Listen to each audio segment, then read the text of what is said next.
আমাদের মাঝে উপস্থিত হয়েছেন আমাদের সর্বভারতীয় কংগ্রেস কমিটির সেক্রেটারি, ত্রিপুরা রাজ্যের ইনচার্জ ক্রিস্টোফার তিলকজি এই রাজ্যে এর আগেও এসেছে, কিন্তু এবারে ওনার উপস্থিতি আমাদেরকে বাড়তি উৎসাহ জুগিয়েছে। উনি তামিলনাড়ু থেকে গত কিছুদিন আগে যে রাজ্যসভার নির্বাচন অনুষ্ঠিত হয়েছিল, এই নির্বাচনে বিনা প্রতিদ্বন্দ্বিতায় উনি জয়লাভ করেছেন এবং রাজ্যসভার মাননীয় সাংসদ হিসাবে উনি মনোনীত হয়েছেন। এই সাংসদ হিসাবে ওনাকে পেয়ে আমরা আপ্লুত। আজকে আমাদের প্রদেশ কংগ্রেসের পক্ষ থেকে ওনাকে আমরা সংবর্ধিত করব এবং ওনার দীর্ঘায়ু কামনা করে ওনার এই কর্মজীবনে এত ব্যস্ততার মধ্যেও উনি আমাদের পাশে এসেছেন, আমাদের সঙ্গে এই নির্বাচনী যুদ্ধে সহযোগিতা করার জন্য উনি এসেছেন। ওনার নিজ রাজ্যেও নির্বাচন অনুষ্ঠিত হচ্ছে, তারপরেও উনি আমাদেরকে সময় দিচ্ছেন, আমরা কৃতজ্ঞতা জানাচ্ছি।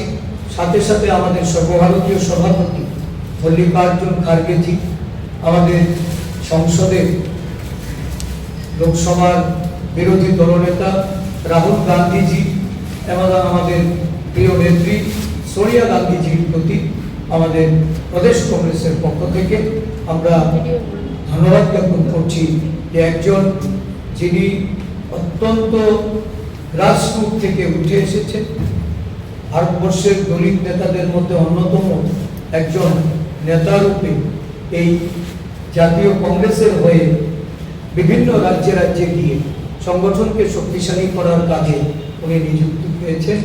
আমি ওনার এই আগমনে প্রদেশ কংগ্রেসের পক্ষ থেকে সংবর্ধনা জ্ঞাপন করার জন্য ওনাকে আমরা এই মঞ্চে আগামী 9 এপ্রিল ধর্মনগর বিধানসভার উপনির্বাচন এবং 12 এপ্রিল আমাদের রাজ্যের অটোনমাস ডিস্ট্রিক্ট কাউন্সিলের নির্বাচন অনুষ্ঠিত হতে যাচ্ছে।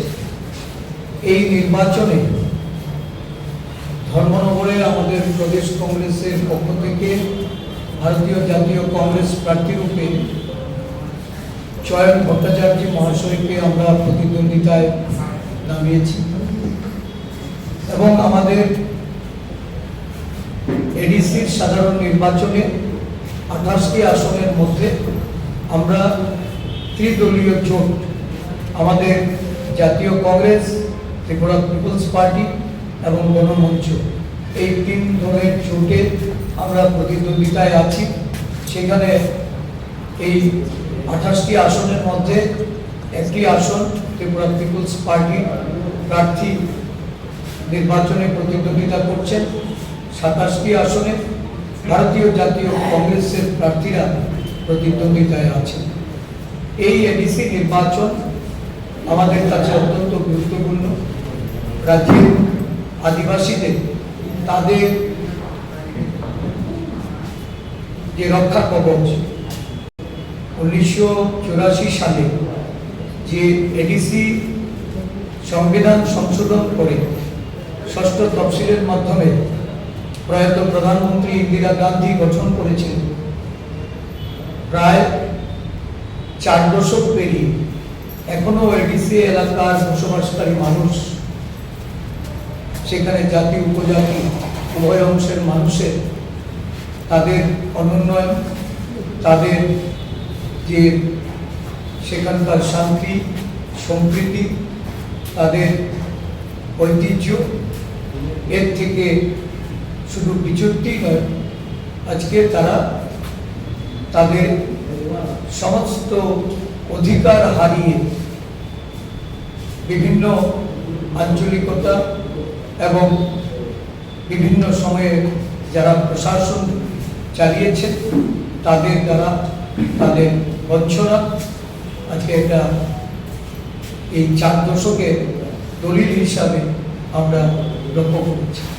এমতো অবস্থায় কংগ্রেস দল আজকে আদিবাসী ভাই বোনদের কাছে দাবি নিয়ে তাদের প্রতি আহ্বান রেখে আমরা ময়দানি লড়াইয়ে আমাদের ত্রিদলীয় জোট সেখানে অংশগ্রহণ করছে। আমরা তাদের সমর্থন চাই।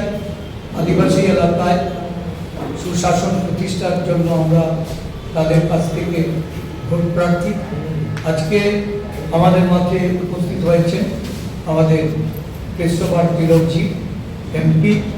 উনি আপনাদের সামনে এই জোটের পক্ষে আমরা কেন ভোট চাইছি, কেন আমাদেরকে ভোট প্রদান করে সুশাসনের লক্ষ্যে এডিসি ক্ষমতায় বসানো, এটা আমাদের যে দাবি, এই দাবির সপক্ষে উনি ওনার মূল্যবান বক্তব্য আপনাদের সামনে তুলে ধরবেন। রিকোয়েস্ট